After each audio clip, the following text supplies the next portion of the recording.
Cześć, witam Was Energik w drugim odcinku, chyba ostatnim już, zobaczymy. Kiedyś to było, ponieważ pierwszy odcinek zupełnie się nie spodobał.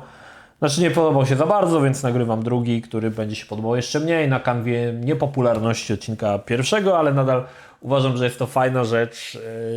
Mnie bawi ogólnie przegląd starej prasy komputerowej, także nie chodzi o to, żeby... Wiecie, nie dogodzi się wszystkim, mnie to bawi, to jest najważniejsze. Dobra, skończyliśmy na 6. numerze Top Secretu. Dzisiaj 7. numer Top Secretu. Nie wiem, czy, tak jak mówię, nie wiem, czy będę robił jeszcze kolejne odcinki, czy na przykład nie zrobię czegoś jeszcze z Secret Service'u, zobaczymy. Dzisiaj jedziemy 7. odcinek, 7. numer, czyli 91 rok. To drugi odcinek, pogadajmy, było top 10 gier z 91 roku. No dobra, zobaczmy co my tutaj mamy. Ciekawostka, redakcja napisała, że w tym numerze zabrakło listy przebojów, za mało było głosów. Ciekawe, czy to prawda, bo ogólnie Top Secret sprzedało się w jakichś chorych ilościach egzemplarzy i tutaj mamy nakład 107 000 egzemplarzy wciąż 107 000 egzemplarzy, także jest to naprawdę niesamowita ilość. No i mamy tutaj testy kolejnych joyów. Niestety z tych joysticków już chyba nic nie miałem, nie przypominam sobie. Tutaj zobaczcie, to jest kiedyś popularne, dzisiaj to jest takie tak zwane kino, to się mówi 5D, takie tam bzdury jakieś w ogóle, nie? Kino 5D. I kiedyś, jakie to było, słuchajcie, było to wielkim wydarzeniem, kiedy przyjechało takie coś, nie wiem co to było, że tak wsiadało się do takiego jakiegoś pojazdu na hydraulicznych podnośnikach i to tam się coś działo, nie? Także to w ogóle to było coś, no dzisiaj to jest normalne. No tu mamy oczywiście, tak jak mówiłem, te joysticki, joysticków niestety nie pamiętam. Mamy jakieś wyniki konkursu, to nieistotne. Silent Service. Powiem Wam, że dużo grałem w latach 90. w różnej maści symulatory, ponieważ symulatory były wbrew pozorom dość popularne. Dzisiaj to jest całkowicie wymarła jakby już dziedzina gier wideo. Natomiast kiedyś bardzo popularne były symulatory, czy to łodzi podwodnych, czy samolotów, czy helikopterów. Bardzo dużo tego wychodziło i do któregoś momentu bardzo dużo będzie wychodziło. I w pewnym momencie to się utnie, tak? Silent Service jest symulatorem łodzi podwodnej. Ja akurat może nie przypominam sobie, żebym grał w Silent Service, aczkolwiek grałem w 688 Attack Sub, czy coś takiego. I ogólnie to było nawet fajne. Znaczy te symulatory miały to do siebie, że to nie było tak jak dzisiaj, że gra miała być łatwa. Symulator był zawsze z założenia grą mega trudną. I to było często tak, że pamiętam kiedyś taką recenzję symulatora Su-27, to jest rosyjski samolot i tam wszystko w tym samolocie było po rosyjsku, więc nie było, że miałeś przetłumaczone co jest co do czego, tylko wszystko było po rosyjsku, wszystkie zegary, wszystkie wskaźniki, tak jak naprawdę wszystko po rosyjsku, więc kupowałeś grę, jeżeli nie znałeś rosyjskiego, no to byłeś w ciemnej dupie, nie? I ogólnie te gry były uważane za bardzo trudne, ponieważ wymagały często naprawdę specjalistycznej wiedzy, jak prowadzić ten samolot, czy jak prowadzić tą łódź podwodną. Także tu mamy na przykład całą gałkologię. Także to było naprawdę fajne czasy ogólnie. Ja bardzo miło wspominam symulatory różnej maści. No, sprawiały mi one dosyć, muszę przyznać, miło mi się grało i pewnie tutaj jakieś jeszcze symulatory się pojawią. SimCity, zobaczcie. SimCity to jest to pierwsze SimCity, które się pojawiło. Ja miałem SimCity na Commodore. Tam było to, no ogólnie to, co ja tutaj zobaczyłem, jak to wyglądało na Amidze, czy tam na, nie wiem, Atari ST, czy na czym, no to wszystko wygląda fantastycznie, tak? Na przykład tutaj pamiętam, że oglądałem ten screen i mówię, wow, tu idzie Godzilla, wow. Na Commodore nawet nie pamiętam, czy był Godzilla, bo to było tak, że te wszystkie klątwy, które można było na nasze miasto zrzucić, to chyba nie wszystkie na Commodore były.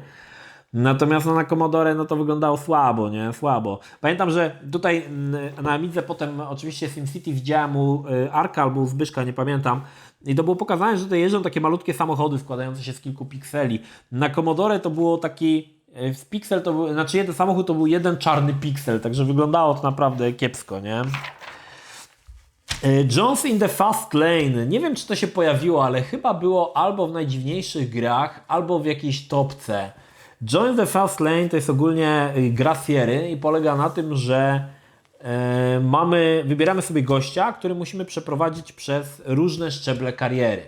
To jest trochę gra, która uczy życia, więc masz określoną czas dobowo, który możesz przeznaczyć na różne rzeczy. Możesz się uczyć, możesz iść do McDonalda, możesz pracować i tak dalej, i tak dalej. Problem polega na tym, że zaczynasz z niczym, a musisz tak dysponować swoim czasem, aby i się pouczyć, i piąć się po szczeblach kariery, ale też nie zaniedbywać obowiązków typu spanie, czy na przykład kupowanie ubrania.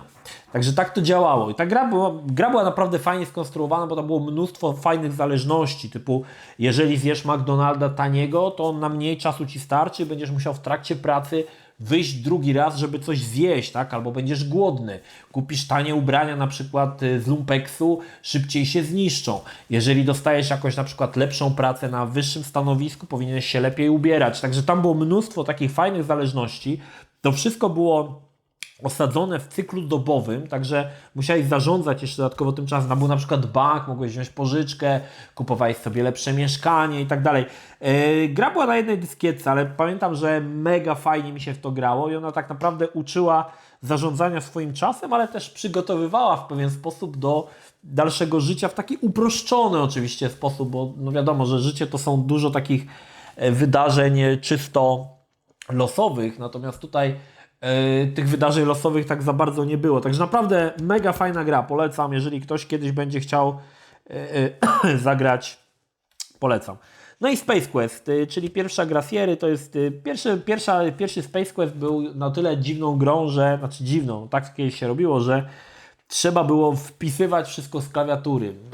Klawiszami, strzałkami się chodziło, ale jak chciałeś coś zrobić, no to musiałeś to wpisać z klawiatury, na przykład podnieść kamień, czyli było get a rock, czy coś takiego, nie? Albo użyj czegoś, także to było dosyć, dla polskich graczy to było dosyć ciężkie i na przykład ten opis, który jest, tak naprawdę był totalnie z dupy, ponieważ nie było angielskich komend. W 90 roku to ja z angielskiego znałem prawie nic, więc kiedy ktoś mówi rzuć kamykiem prosto w strażnika, nie wiedziałeś jak jest kamień, nie wiedziałeś jak jest rzucić, więc zazwyczaj w tych grach miałeś obok siebie jeszcze słownik, i ze słownikiem, autentycznie ze słownikiem się grało, uczyłeś się. Oczywiście to było wiadomo, tam to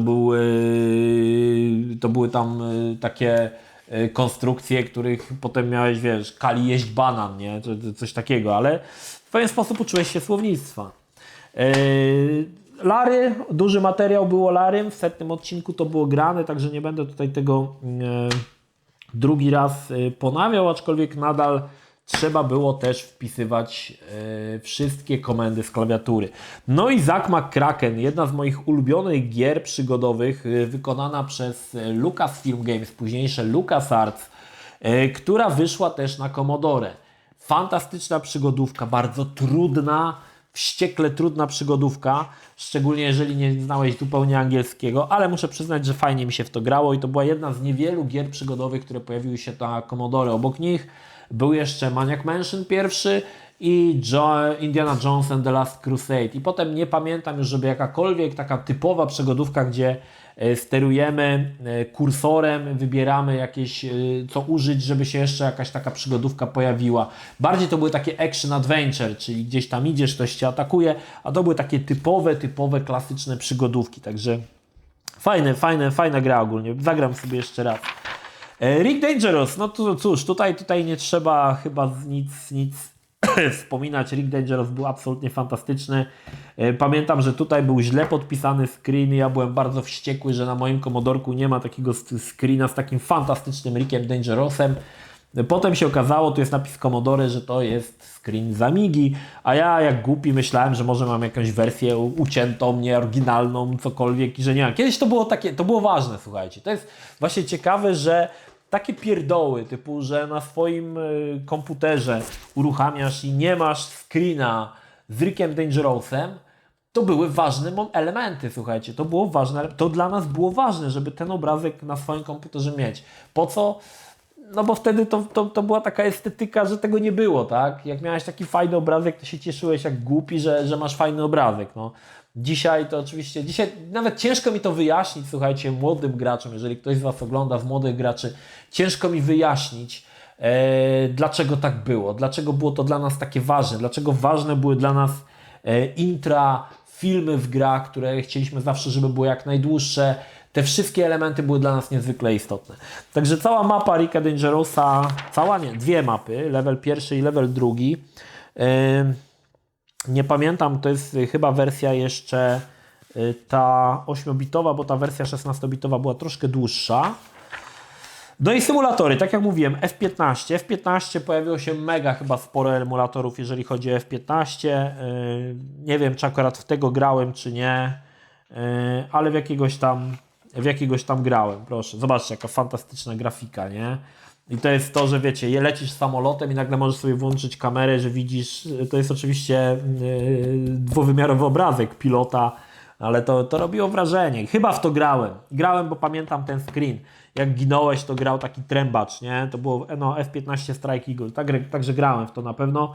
I to grałem już później na PC-cie. Już miałem to na PC-cie i tyle. Nawet na PC-cie w pierwszych tych latach, gdzie miałem PC-ta, nadal dosyć dużo symulatorów ogrywałem, bo po części dlatego, że nie było nic innego ciekawego. Lost Patrol. Pierwsza gra, jaką na własne oczy zobaczyłem na Amidze u Zbyla. Cała historia jest o tym. Zbylu, jak się dorwał do Amigi, to nie chciał nikogo puścić. Pokazywał nam, jakie tam fantastyczne rzeczy w tym Lost Patrolu się dzieją. To było troszkę wzorowane na Plutonie. Mieliśmy patrol zaginiony gdzieś w czasie wojny wietnamskiej w dżungli i naszym zadaniem było przeprowadzić go do tam chyba bazy, o ile pamiętam. Nie pamiętam już gdzie dokładnie. No i tam trzeba było zarządzać takie mikrozarządzanie w ramach całego tego naszego oddziału. Były różne zasadzki, strzelaniny, rzucało się granatami. Natomiast Lost Patrol zapamiętałem z jednego bardzo ważnego powodu. W trakcie gry, gra była na jednej dyskietce, pojawiały się króciutkie filmiki, nie wiem ilu, w 3 klatkach na sekundę, może w 4, czarno-białe, wielkości znaczka pocztowego, gdzie były pokazani, bo to były digitalizowane filmy z żołnierzami właśnie wietnamskimi, jak idą przez na przykład bagno, albo idą przez dżunglę. To jakby taki troszkę wspomagało to, zamiast oglądać kropkę, która idzie po mapie, no to taki właśnie się filmik włącza. I to zrobiło na mnie piorunujące wrażenie i Lost Patrol zapamiętałem właśnie z tego. Pamiętam, że Zbylu doskonale wiedział, że robi to na nas z Arkiem ogromne wrażenie, więc cały czas o tym gadał, ale nikogo nas do Amigi nie dopuścił, żebyśmy pograli, tylko kazał nam siedzieć i oglądać, jak on gra. To jest klasyczny Zbylu, nie? To jest klasyczny Zbylu. Po prostu. Zaprosił kogoś na Amigę i potem sam grał, nie? No, to było typowe dla niego.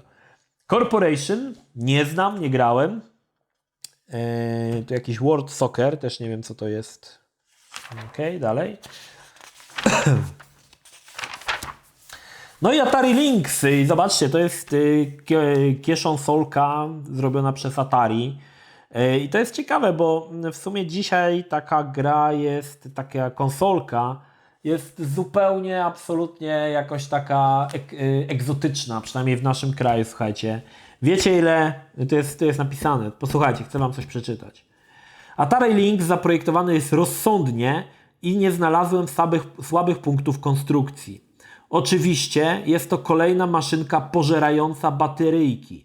6 sztuk wystarczy na 15 minut grania. 15 minut grania na 6 bateriach. Całkiem fantastycznie, co? Kiedyś to było. Ekran był 3,5 cala, wyświetlał 4100 kolorów. Także, jakie jeszcze baterie? 6 paluszków. 6 paluszków na 15 minut grania na Atari Lynxie. Także kiedyś tak to było, no. Kiedyś to się kupowało baterie całymi żukami albo nyskami podjeżdżała, zrzucała baterię. Takie to były czasy, dobra. 8 numer, 9000 zł i mamy tu przełom, grudzień 91, styczeń 92, ładny robot na okładce. No i tutaj będzie już też kilka fajnych rzeczy.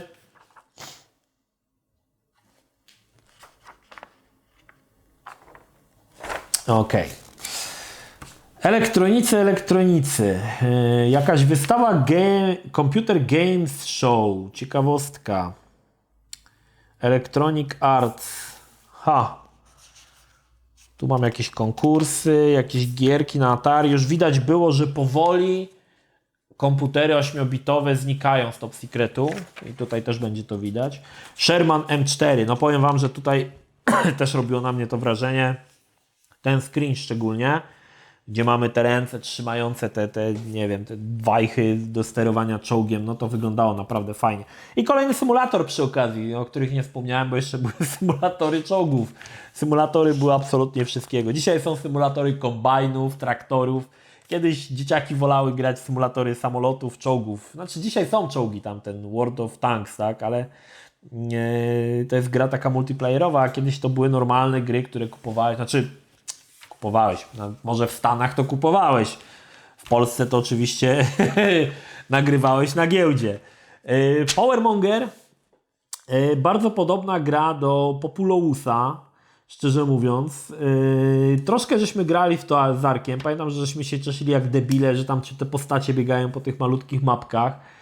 Nie pamiętam zupełnie tej gry już, o co tam chodziło, natomiast troszkę żeśmy grali na Amidze, ale bardziej tak pod kątem estetycznego zacieszu, że tak powiem, jarając się tymi wszystkimi pierdołami. Dalsza część F-15 Strike Eagle. Rocket Ranger. Rocket Ranger to była taka, to był taki film, nie pamiętam kto w tym grał. To był taki trochę, chyba taki super bohater z czasów, nie wiem, II wojny światowej czy coś takiego. Pamiętam, że film był kiepski i gra też była kiepska i pamiętam, że graliśmy u Arka, nie mogliśmy nigdy wystartować. To jest screen ze startu Rocket Rangera, jakoś tak się biegło, no i on musiał wystartować, ale nigdy nam się nie udało wystartować, zawsze rąbał o ziemię, czy tam coś się działo, także poza ten pierwszy poziom, to chyba żeśmy nie wyszli, o ile dobrze pamiętam. Zupełnie nie pamiętam, czy w ogóle było coś dalej, czy widzieliśmy coś dalej, czy to, że nie mogliśmy wystartować tym pajacem. Myth grałem na Commodore, bo to było od swojego czasu. Nie pamiętam za bardzo tej gry, jakoś też chyba nie za bardzo mi się to podobało. Natomiast nie jest to gra, nie ma ona nic wspólnego z Myth The Fallen Lords. To są dwie zupełnie odrębne gry. Okay. Kolejny jakiś tam chyba symulator Combat Links, symulator helikoptera. No i kolejna fajna strategia z zarządzaniem, w której spędziłem masę czasu, już grałem na PC-cie. U Arka w to nie grałem, bo Arek tak chyba i ani z Bylu nie przepadali za tego typu grami. Ja natomiast się strasznie wkręciłem w Centuriona swojego czasu. Gra była dosyć rozbudowana, wcieraliśmy się w rzymskiego Centuriona i oczywiście zależało nam o tym, żeby podbić całą Europę, a więc tam Macedonię i tak dalej, Grecję i tam różne takie rzeczy. Były walki. Trochę takie walki były kiepsko zrealizowane, bo wybierało się jak chcemy ustawić nasz oddział, czy tam klinem wbić się, czy jak. Nie mieliśmy za dużego wpływu na to, co się działo, nie tak jak na przykład w North and South. Można było też negocjować, czasami zdarzało się, że jeżeli miałeś silne wojsko, to na przykład jakieś państwo się poddawało i mogłeś się zająć, tam się potem dawało podatki. Jeżeli ludzie narzekali, robiło się tutaj właśnie igrzyska i tam były na przykład jazdy rydwanem i walki gladiatorów, tutaj też się samemu sterowało. Także bardzo fajna gra. Centurion był taką dosyć prostą grą. Pamiętam, że później była jeszcze druga taka gra, która się nazywała Caesar i to chyba były aż 4 albo 3 części, nie pamiętam, też dużo się w to zagrywałem, chyba w trzecią część najwięcej. I tam się też Rzymem zarządzało, tak? Bardzo fajny tytuł. Metal Mutant. Nie kojarzę, co to jest Metal Mutant. Test Drive 2, no to wiadomo, że nie ma żadnych screenów. Metal Mutant jakiś się chyba zamieniał w różne robaki, te dinozaury, coś tam. No i Space Questy, trójka i czwórka, to już niestety albo stety, o wiele lepsza grafika, to już było widać na tym screenie, ja to pamiętam, że tutaj, no to już odpadłem, nie, no patrzę, mówię, jaka super grafika w ogóle, jak normalnie wyrwane z komiksu. Prawdopodobnie to była, nie pamiętam, bo już tego, czy to było animowane, czy nie, ale ja sobie wyobrażałem, że to jest animowane jak u Disneya, nie, że to się wszystko rusza, ten gościu tam coś gada, no byłem po prostu oszołomiony tym wszystkim. No, trzeba przyznać, że te gry Sierry na screenach, no to robiły piorunujące wrażenie. Piorunujące. Pamiętam, że później w Secret Service zobaczę Space Questa 5, to już w ogóle odpadnę całkowicie. Gods. Ciekawostka, teraz wyszedł jakiś remake, czy tam remake, tak, Godsów. Chyba Kłas wrzucał jakieś info na Twitterze. Nigdy nie lubiłem Godsów. Chociaż jest to chyba najczęściej odpalana gra w latach 90. na informatyce, bo GOTS był wszędzie, obok Scorched Earth, czyli czołgów, i GOTS był taką grą zręcznościowo przygodową. Ja ogólnie nie przepadałem za tym, więc i ten remake, czy tam remaster mnie zupełnie mnie nie interesuje. No i Ghostbusters 2. Nie grałem w Ghostbusters 2, grałem w część pierwszą na Commodore C64. Uważana jest ona za krap, ale ja ją skończyłem kilkanaście razy, bo ogólnie mi się podobała, ale mówię o części pierwszej. Drugą część niestety nie grałem. Ta jest chyba część bardziej taka przygodowa, o ile dobrze pamiętam.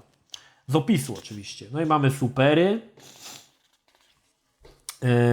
Zobaczmy, czy coś tutaj ciekawego jest w superach.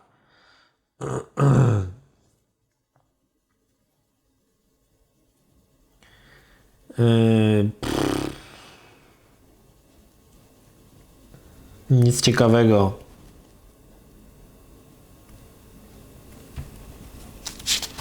Nic ciekawego nie widzę. Może z czasem się wyrobią, chociaż nie wiem, czy te supery nie było wiele lepsze w Secret Service. Zobaczcie. Jedna z pierwszych w czasopiśmie komputerowym reklamująca oryginalne gry. Bądź oryginalny, kup oryginał, a przekonasz się, o ile lepszy jest od pirackiej kopii. Tak naprawdę w latach 90. do graczy to zupełnie nie trafiało. Panie, co ja mam kupić jakieś gówno za 300, znaczy na przykład wtedy to były za miliony, tak? Za 1 500 000, a jak mogę sobie tam za 1000 zł nagrać dyskietkę z tą samą grą, nie? Także to było to, no niestety, tak to było kiedyś. To jest IPS Computer Group. Oni chyba jeszcze istnieją w ogóle, IPS, o ile dobrze kojarzę. No i właśnie, to jest to, co wspominam często w serii, to było grane. Najnowsze, najmodniejsze, najlepsze z pełnym opisem i instrukcją w języku polskim z licznymi niespodziankami ukrytymi w oryginalnych opakowaniach.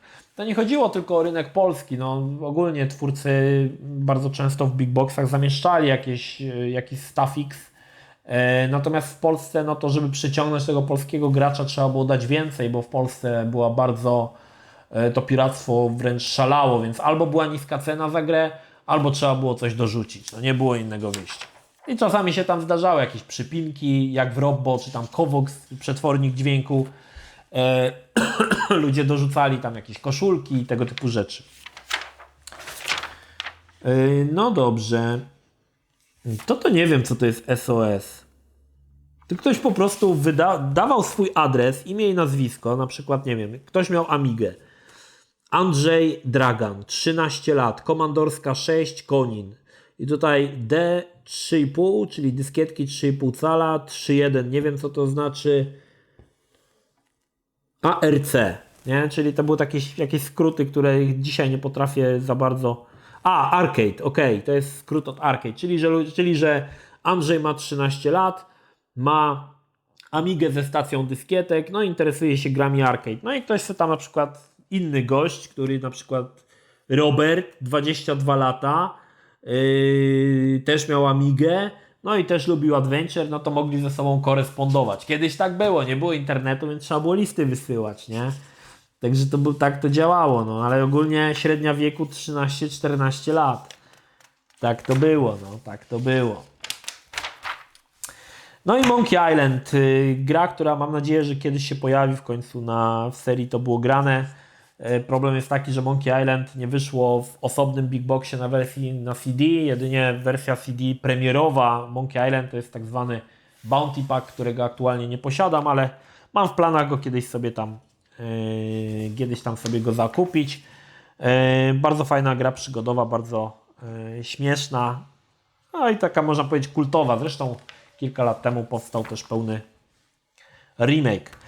No i mamy tutaj Computer Games Show, czyli jeszcze raz i możemy zobaczyć tutaj pani z IPS-u i sprzedaje na przykład Larego, Centuriona, Deluxe Painta na Amigę i sobie tutaj widzicie. Ogólnie zainteresowanie, no zobaczcie, no nikogo tam nie ma, bo to oryginały. Kogo to interesowało, panie oryginały, jak to wszystko można było mieć za 1/10 ceny na giełdzie, nie? Ale kiedyś tak to było, nie? Na przykład zobaczcie, Mega Amiga Action, czyli kupowałeś Amigę i w środku miałeś grę James Bond. Bardzo taka była, nie wiem czy ona była jakaś dobra ta gra. Grałem w Jamesa Bonda, ogólnie mi się nie podobał, nie wiem dlaczego to dodawali do konsoli, no ale może to i coś dobrego było.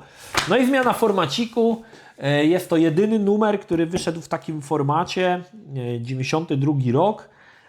Muszę przyznać, że ta szata graficzna ogólnie bardziej mi przypadła do gustu niż te wielkie płachty 8 pierwszych numerów. No i tutaj mamy, zupełnie wszystko się zmieniło, ale tylko na ten jeden, słuchajcie, na ten jeden numer, bo potem będzie, znowu się zmieni i przez jakiś dłuższy czas będzie znowu podobnie. No dobra, jedziemy.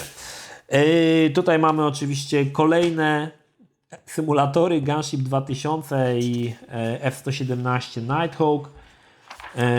Zobaczmy, Gordian Tomb, zupełnie nie wiem co to jest, nie grałem. Jakiś Inside, zobaczcie, dużo gier ponownie 8-bitowych. Joe Blade, w Joe Blade'a grałem, nie pamiętam zupełnie o czym to było, ale grałem, kojarzę to. Niestety nic nie jestem w stanie na ten temat powiedzieć. Zobaczcie też, że jest mało dosyć screenów, z tego co czytałem, to jakoś tam było tak, że odeszli ci ludzie z Top Secretu, czy gościu sam robił, jeden to wszystko robił, nie pamiętam jak to było, to w ogóle jakaś była taka dziwna historia z tym Top Secretem, nie kojarzę. Prince of Persia, pierwsza gra, która była bardzo popularna na lekcjach informatyki, dużo ludzi grało, ogólnie była bardzo fajna gra, bo bardzo taka realistyczna, te ruchy były wszystkie fajnie wykonane tego księcia, natomiast to co było niefajne to to, że miałeś tylko godzinę na uratowanie księżniczki. Nigdy mi się nie udało bez oszukiwania, czyli bez przerzucania poziomów, ale dużo ludzi grało. Pamiętam, że wiele osób nie wiedziało jak przejść poziom pierwszy, w którym trzeba było najpierw znaleźć miecz i potem walczyć z tym takim złym dziadem. Wiele osób nie potrafiło już tego pierwszego poziomu przejść. Wow, zobaczcie! To jest super. Wszystkie mapy i to takie te mapy wykonane naprawdę dobrze. 14 poziomów, słuchajcie, każdy poziom. No fajnie. Bardzo, bardzo elegancko. Naprawdę te mapy bardzo pro. A i tu jest jeszcze jedna mapa. I kolejny symulator A10 Thunderbolt. No w to akurat nie grałem. I kolejny symulator A10 Tank Killer, w którego też niestety nie grałem. Sentinel Wars nie grałem chyba. Future Magic nie grałem, nie wiem co to jest. Może lecimy dalej. Tipsy, triki. Kolejny symulator LHX Attack Chopper. Kolejny symulator Battle Command. Jak powiedziałem, że były popularne, to naprawdę nie żartowałem. No i kolejna gra, która robiła na mnie jakieś tam wrażenie. Może nie do końca aż tak mi się to podobało. Conquest of Camelot Graciery. Aczkolwiek te screeny narobiły na mnie wrażenie. Tutaj jakiś taki wiking z jakąś księżniczką. No to podobało mi się ogólnie. To fajnie to wyglądało. Aczkolwiek nie mogę powiedzieć, że jakoś specjalnie mnie to ruszyło, nie?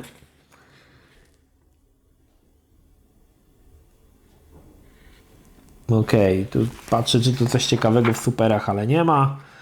SOS, High School. Ogólnie ten numer taki dosyć kiepski. Crime Wave też chyba nie grałem. A nie, grałem w Crime Wave. Grałem, miałem to nie na Commodore, co ja gadam, na PC-cie to miałem. Ale zupełnie tego nie kojarzę. No i Dragon Slayer 2 Time Warp wiedzieli jak zakończyć z przytupem. Już wtedy wiedziałem po pierwszej części Space Ace'a, że Readysoft kiedy robi tego typu gry, to wszystko jest animowane, ruszane i to wygląda wszystko fantastycznie. Time Warp miałem na PC-cie, o ile dobrze pamiętam, on był na 3 dyskietkach, oczywiście spakowany HRJ-em. Miałem wyćwiczony ten cały opis, jak to przejść tak, że potrafiłem przejść go na jednym życiu. Całego Dragon Slayera. I to samo będzie się tyczyło też części 3. Także samo przejście gry, jeżeli znałeś te wszystkie dokładnie jak to przejść, trwało około 3 minut. Także kupowałeś grę, którą możesz skończyć w 3 minuty. I no to było tak, że jak ktoś na przykład siedział obok, na przykład Piotr przychodził do mnie, ja odpalałem tą grę, w zasadzie przechodziłem na jednym życiu, więc on sobie jakby oglądał 3 minuty bardzo fajnego animowanego filmu, tak? Także to oczywiście ten Dragon Slayer, bo on oryginalnie pojawił się na laserdyskach, na automatach, to te wersje PC-towe czy tam amigowe, one były obcięte, bo ta wersja powiedzmy z laserdysków tam trwało przejście chyba z 15 minut. I co ciekawe, Dragon Slayer trójka chyba będzie zupełnie osobną historią, która nie ma, znaczy nie znalazły się te sceny na wersji Dragon Slayera z laserdysków. To była właśnie wersja zrobiona jakby specjalnie chyba pod komputery osobiste. Mówię o 3. części. Time Warp to te elementy były na tych chyba, o ile dobrze pamiętam, na wersji automatowej. Okej. Fajne rzeczy. O, już pół godziny, ale szybko zleciało. Musimy troszkę przyspieszyć. No dobra. Czerwiec, maj, czerwiec 92. To jest numer, który kupiłem. Nie, to następny chyba. Któryś miałem na wakacjach. Pamiętam, jak byłem na koloniach, czy tam na obozie. Jedziemy dalej. Nie zagłębiając się dużo w temat, Lord of the Rings. Już wtedy robiono gry z Władcy Pierścieni, nawet już filmy były. Ralpha Bakshiego na przykład, Władca Pierścieni, zanim jeszcze dokonał tego Peter Jackson. Kolejny symulator F-29 Retaliator. Megalomania, dużo graliśmy w Megalomanie, bo to było troszkę nawiązywało do Populousa i do Powermonger, czyli biegały jakieś małe ludki. Fajne to były czasy, fajne gry. W Megalomanie graliśmy na Amidze Warka, niestety nie miałem tego na wersji na PC. No i Test Drive 3. Test Drive 3 już miałem w wersji PC-towej, to już czasy, kiedy chyba miałem PC-ta, bardzo możliwe. I to były fajna naprawdę samochodówka, ponieważ była to jedna z pierwszych samochodówek, w której mieliśmy tak zwanego, mieliśmy otwarty świat. Nie musiałeś jeździć po trasie, mogłeś jeździć gdziekolwiek chciałeś. Trasy, cały to teren nie był jakoś specjalnie duży, ale można było wjechać na górkę, tam jeździł pociąg po takim torze dookoła, także dużo tam było takich rzeczy, znaczy dużo, nie za dużo, ale żeśmy się jarali, tak, wow, pociąg, nie, wow, i to ruchomy, pociąg jedzie, nie. Także to było spoko. 3 samochody chyba było, o ile dobrze pamiętam. Nie chcę tutaj skłamać, natomiast no naprawdę fajnie się grało w to. Pamiętam, bardzo miło wspominam, bo to była taka otwarta jakby mapka, po której można było sobie swobodnie śmigać. Navy nie grałem. Super samochody to jakichś tam samochodach. Utopia nie grałem. Miecze Waldgira grałem. Kolega Tomek z osiedla miał oryginalną kasetę Miecze Waldgira na Atari. On ogólnie kupował te polskie gry głównie na Atari, tam Hansa Klossa. Pamiętam, że na okładce Mieczy Waldgira, na okładce kasety była gęba tego trolla, czy kto to tam był, w takiej chyba koronie, o ile dobrze pamiętam, z takimi uszami jak Yoda. Doskonale pamiętam ten motyw. Railroad Tycoon, czyli zarządzanie koleją, to mnie nie za bardzo interesowało. Tutaj jakieś Black Camp, nie wiem zupełnie co to jest. Dragon Lairs, wersja dla bidaków, czyli wersja na Spectrum i na C64, bo też się pojawiły, aczkolwiek nie miały one nic wspólnego z tą fantastyczną grafiką, która była na Amidze. Bardzo to było słabe i ogólnie wyglądało to bardzo, bardzo kiepsko i nie miało zupełnie przełożenia na tego Dragon Slayera, którego znaliśmy z konsol 16-bitowych. Ok, szybko. Jakiś Hitchhiker, Kret. W Kreta chyba grałem, kojarzę Kreta. U mojego kumpla Marcina, który też miał PC-ta, on miał takiego słabego PC-ta 286 z 1 MB RAMu i chyba właśnie u niego w tego Kreta żeśmy grali. No i Wing Commander 2, fantastyczny tytuł, który robił ogromne wrażenie. Zobaczcie na tą grafikę, no przecież Kill Rati to tu wyglądało po prostu mega dobrze, nie? I z tyłu też mam, zobaczcie, te gęby, no normalnie fotorealizm, no. Nie tam RTX-y. Wing Commander 2, fotorealizm, proszę. Pamiętam, że w którymś momencie miałem taką zawieszkę na giełdzie, bo mogłem kupić jedną grę chyba na 5 czy tam na 6 dyskietkach. Się zastanawiałem, czy X-Wing, czy właśnie Wing Commander 2. Nie wiedziałem, którą wybrać, bo obie gry były Space Simami, no i która miała lepszą grafikę. Zdecydowałem się wtedy na X-Winga. Nie wiem, czy dobrze zrobiłem, ale wtedy właśnie zdecydowałem się w tamtym czasie na X-Winga. Jedziemy dalej. Lipiec, sierpień. Top Secret. Dobra. I tutaj mamy gościa z Another World, Electro Body, Terminator 2, to nie wiem co to jest, zaraz zobaczymy. No i Another World, czyli to już jest moment, kiedy miałem PC-ta. Another World, absolutnie fantastyczna gra, dla mnie jedna z najlepszych gier wszechczasów, bardzo ją sobie cenię. Nie tylko za to, że przez tą nostalgię, którą do tej gry czuję, ale też przez to, że szanuję niesamowicie Eryka Shai, że on wykonał samodzielnie robotę i stworzył grę. Właściwie sam, od początku do końca, wszystkie animacje, to, że wymyślił cały ten sposób, żeby stworzyć fantastyczne animacje przy użyciu grafiki wektorowej, dzięki czemu gra była tylko na jednej dyskietce. No niesamowicie szanuję go w ogóle, Eryka Shai, za Another World. Jest to naprawdę absolutnie fantastyczna gra. Moonstone. Wielu z Was pewnie Moonstone'a doskonale kojarzy, także nie będę tutaj za dużo mówił. Bardzo fajna grafika, kolorowa, no i walki, to już wiecie, znacie pewnie, wielu z Was zna. Scorched Earth, najbardziej popularna gra na informatykach, czy na informatykach w podstawówach, czyli popularne czołgi, gdzie do 10 czołgów walczyło się ustawiając kątlufy i siłę, z jaką się strzelało. Jeżeli tam byłeś ogar, to można było ustawić dużo fajnych broni, typu atomówki, jakieś tego typu rzeczy, że były naboje, które przewiercały się przez teren i tak dalej, i tak dalej. Bardzo fajna gra, bardzo dużo ludzi w to grało. Terminator 2, miałem wersję, nie wiem teraz, czy na Amigę, czy na PC, czy na Commodore, bo miałem wersję Commodore na pewno, Terminatora 2. Natomiast na pewno fajnie wyglądała ta gra na Amidze. Terminator 2 absolutnie kultowy tytuł w latach 90. To był najlepszy film wszechświata w latach 90. No i oczywiście nie dziwne, że zrobiono grę, więc gra była ogólnie ciekawa, bo to były takie mini gierki. Tutaj musieliśmy ustawić odpowiednio te przełączniki w ręce Terminatora, żeby ona działała. Tutaj się pojedynkowaliśmy z T-1000. Tutaj chyba układaliśmy puzzle, żeby ułożyć głowę Arnolda. Także dużo tam się działo, tam się na motorze jechało chyba w pierwszym poziomie i się uciekało przed ciężarówką czy coś takiego. Fajna gra, zróżnicowana. No i Terminator to była postać w ogóle absolutnie kultowa.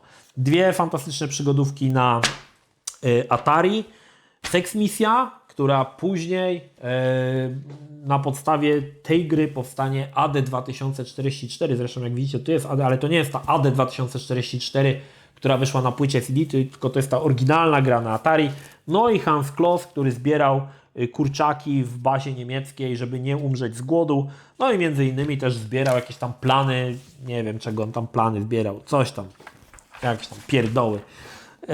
Mało grałem, no bo Atari nie miałem. Piotr miał Atari, ale też tak graliśmy w to. Znaczy Sex Misję żeśmy skończyli, natomiast Hansa Klossa nie bardzo.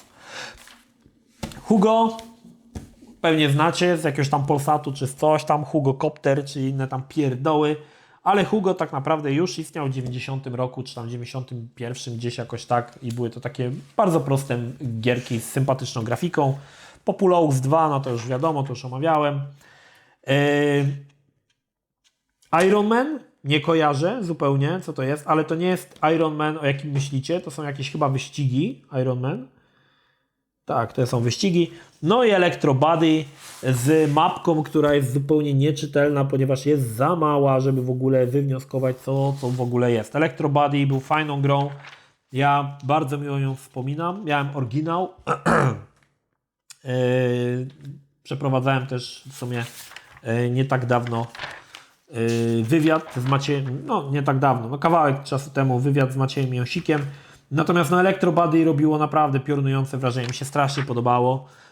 Nigdy mi się nie udało tej gry skończyć, bo nie wiedziałem jak tam zapisywać gry, czy tam były kody, nie pamiętam. Nie było chyba kodów, nie pamiętam, jak coś tam było nie tak. Ok, kolejny symulator F-117A to już pominę, bo już nie będziemy o tym gadać. Reklamy, high score.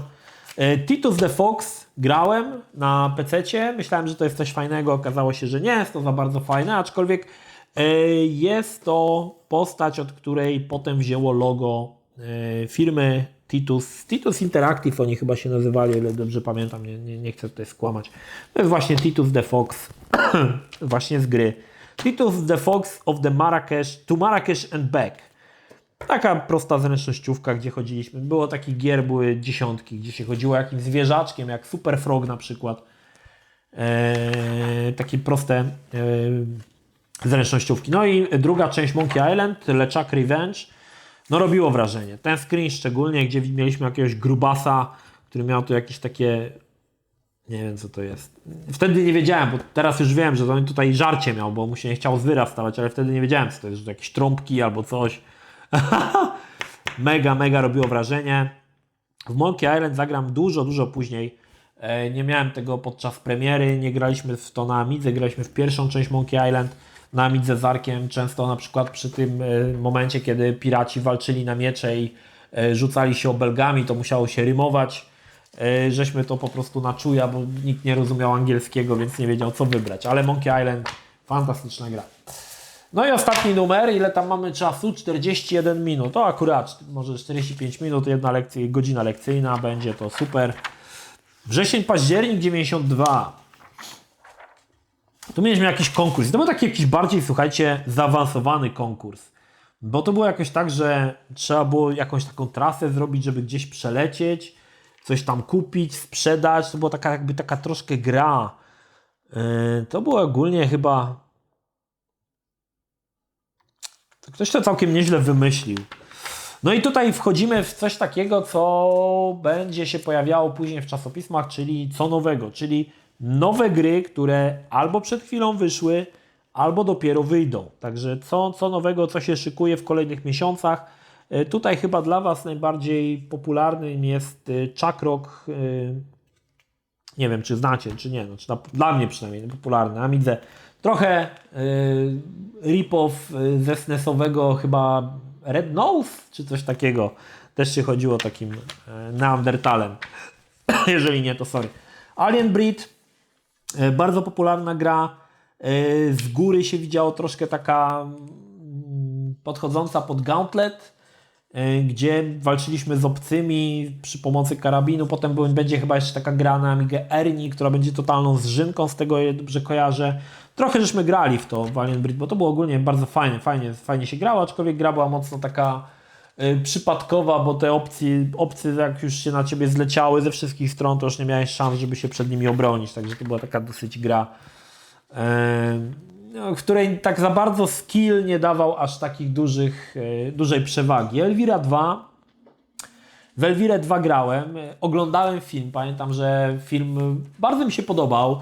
Nie wiem, czy ze względu na to, że Elvira miała duże cycki, pewnie tak. Byłem mały jeszcze, nie wiem czy to, znaczy mały, no już nie byłem taki mały.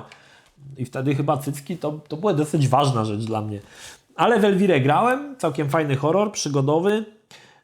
Były dwie części, w obydwie części grałem. Ta druga część The Jaw of Cerberus całkiem nieźle wypadła i graficznie to wyglądało naprawdę dobrze. Grałem już w to oczywiście na PC-cie, no i tutaj mamy Elvirę, jej duże cycki, oczywiście taki screen też się musiał niewątpliwie znaleźć. Dizzy, bardzo popularna seria gier w latach 90. Ja grałem na Commodore, ale widzę, że na Amigę, na Atari też to wyszło, gdzie sterowało się jajkiem. To były takie gry action adventure, tam się coś zbierało, używało, unikało się jakichś przeciwników. Nie wiem, w ile części grałem akurat Dizzy'ego, w kilka. Nie przypominam sobie ile, ale pamiętam, że robiło to wrażenie, na Commodore przynajmniej. Wolfchild. Wolfchild graliśmy u Arka na Amidze i to jest te wszystkie screeny, 6 screenów jest bardzo krótkiego intra, w którym właśnie ten gościu zamieniał się w tego wilkołaka. I gra była taka troszkę podobna do właśnie takiej action adventure, gdzie chodziliśmy tym gościem, też unikaliśmy, bardzo popularne były takie gry na Amigę. Natomiast wrzucili te screeny, które w zasadzie w ogóle nie pokazywały jak wygląda gra, tylko pokazywały jak wygląda króciutkie intro, które trwało kilka sekund, jak się ten gościu zmienia. No ale to robiło wrażenie, no fajnie to wyglądało, nie? Ale tak naprawdę zupełnie nie mówiło, o czym ta gra jest. Future Wars i kolejna gra od Delphin Software. Pierwszą była na przykład Another World, choćby wspomnieć, natomiast Future Wars. Tutaj Eric Shea pracował chyba jako grafik, o ile dobrze pamiętam, Future Wars. I to była gra typowo przygodowa, natomiast była tutaj jedna fantastyczne odnalezienie monety gdzieś przy jakimś takim drzewie, co zajmowało bardzo długo, ponieważ tej monety nie można było znaleźć. I to był jeden z takich właśnie tak zwanych pixel huntów, gdzie to moneta zajmowała jeden piksel i trzeba było dokładnie w ten jeden piksel kursorem myszy trafić, żeby móc tą monetę pieprzoną podnieść. Bardzo fajna gra ogólnie, fajnie mi się grało Future Wars, miło wspominam. Dune, i to nie jest ta druga część Dune, gdzie już był to taki pierwszy RTS, tylko pierwsza część Dune, gdzie trochę było gry przygodowej, troszkę takiego mikrozarządzania, troszkę strategii. Fajna gra ogólnie, aczkolwiek dla mnie w tamtym czasie bez opisu totalnie niegrywalna. Bez opisu to w ogóle nie wiedziałem, o co chodzi. Dopiero później grając z opisem, gdzie wiedziałem, gdzie lecieć, z kim pogadać i tak dalej, nabierało to rumieńców. To jest ogólnie taki, w latach 90. był taki trend, że w gry grało się z opisami, w gry na przykład przygodowe i choć nieważne, że nie rozumiałeś, co tam się dzieje, ważne, że się grało w grę z opisem. I ludziom sprawiało to przyjemność, mi to sprawiało przyjemność. Nie przeszkadzało mi to, że nie znam fabuły. Cieszyłem się, że przechodzę grę z opisem. Dziwne, w ogóle ciężko to dzisiaj wyjaśnić komuś, kto w tamtym czasie nie żył, ale kiedyś tak było, no. Grało się po prostu w gry z opisami. Lotus Esprit Turbo i Stance, dwie bardzo fajne samochodówki. Stance grałem na PC-cie i to chyba, nie, wyszło też na Amigę. Podobnie jak Test Drive 3, mieliśmy spore połacie terenu, dodatkowo mogliśmy tworzyć własne tory i można tutaj było stworzyć taki tor, w którym w Formule 1 blokowała się skrzynia biegów i ona gdziekolwiek byś nie jechał po trawie, po górach, zawsze jechała z maksymalną prędkością. Pamiętam, że sam na to wpadłem, co ciekawe, to nie to, że gdzieś to tam, tylko sam na to wpadłem, jak to zrobić. Strasznie byłem z tego dumny. Dużo się grało, ale głównie dlatego, że można było robić fajne trasy, typu wyskocznie, jakieś zerwane mosty, no i puszczało się potem ten samochód i on tam jechał, wyskakiwał. No fajne. No i Lotus Esprit Turbo Challenge, no to taka gra troszkę nawiązująca do Outrana, z tym, że tutaj mieliśmy Lotus. Co ciekawe, takich gier będzie kilka, bo to była oczywiście gra, która była też marką Lotusa oczywiście, ale też będzie na przykład gra dokładnie taka sama, tylko z Jaguarem. XJ20 chyba to się nazywało. I dokładnie to wyglądało tak samo. Dokładnie też ten sam rzut z tyłu, tylko że zamiast Lotusa jechało się Jaguarem. Takie były gry reklamowe, nie? Trochę danej marki samochodu. No, bo tutaj nie można było nic wybrać innego samochodu poza Lotusem Esprit. A Lotus Esprit, co ciekawe, jeszcze tutaj taki mały sidetrack. W gumach turbo miał numer 111, o ile dobrze pamiętam. 111. W turbo 111 Lotus Esprit Turbo, możecie mnie sprawdzić, czy mam dobrą pamięć. Gunship 2000, kolejny symulator. Pamiętam, że Zbylu zawsze mówił, my nie potrafiliśmy za bardzo wystartować. Zbylu mówił, on umie, panie, on już tam wykonał wszystkie misje, wylatane 1000 godzin, chociaż grę ma od wczoraj, on już wszystko ogarnął, nie? On już to umie. No to Zbylu pokaż. Zbylu zasiadł za sterami swojej Amigi i tylko tam klikał coś na pałę i oczywiście wystartować też nie mógł, się ciągle rozbijał. Także, ale Gunship 2000 był uznawany za jeden z lepszych symulatorów śmigłowca w swoim czasie. I amigowcy byli z niego bardzo dumni ogólnie, że ten Gunship naprawdę spoko.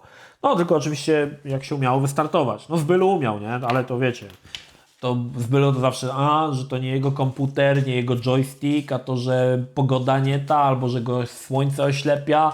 Zawsze coś było nie tak. Jeżeli coś mu nie wychodziło, zawsze coś było, nigdy nie była jego wina, zawsze to było jakieś, wiecie, wina czynników zewnętrznych, nie? Także nie pamiętam, co tam wymyślił, dlaczego Gunshipem nie mógł wystartować. Ale pewnie coś typu, że go noga bolała, albo nie wiem, nie wyspał się. albo miał za mało żelu na włosach, no nie wiem, takie właśnie pierdoły on cały czas gadał. Elite Plus, Elite, kiedyś się mówiło. Elite było grą, która miała ogromny świat, to był naprawdę gigantyczny świat, wszechświat, po którym można było latać z dziesiątkami planet. Nie pamiętam, czy w Elite Plus już to było, ale pamiętam, że w drugiej części to już ten świat, chociaż gra znajdowała się na jednej dyskietce, to było takie trochę No Man's Sky z lat 90. właśnie Elite, gdzie była cała masa różnych planet. W dwójkę grałem, w plusa nie grałem, także nie chcę się na ten temat wypowiadać. No i King Quest 5 to jest chyba piątka? Chyba piątka. Bardzo, bardzo fantastyczna grafika. Kolejny raz Graciery, zobaczcie no te screeny, no jak to robiło na mnie wrażenie, słuchajcie, na przykład tutaj ten dziad, albo ten kościół w tym kapeluszu, no to kurde, jak to wyglądało, no.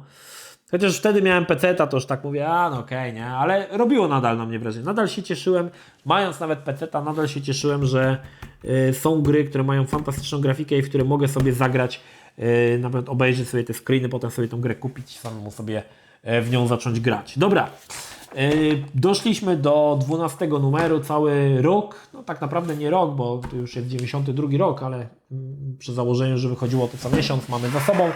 Mam nadzieję, że Wam się podobało, 50 minut gadania o bzdurach i o niczym. I cóż, chyba to będzie ostatni odcinek. Kiedyś to było, no chyba, że jakoś tam to z wyświetleniami będzie 1 000 000 wyświetleń.